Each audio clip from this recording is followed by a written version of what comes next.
Aqui o pasto tá um pouco melhor, pessoal, ó. Tá muito baixo, mas não tá rapado igual aqueles outros, tá vendo? Esse aqui tá mais tranquilo. Deixar vedado, tirar o gado.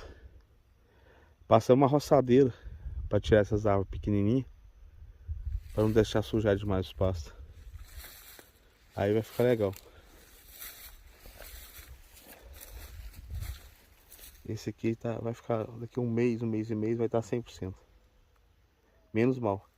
Aquilo como que eu mostrei pra vocês tá terrível.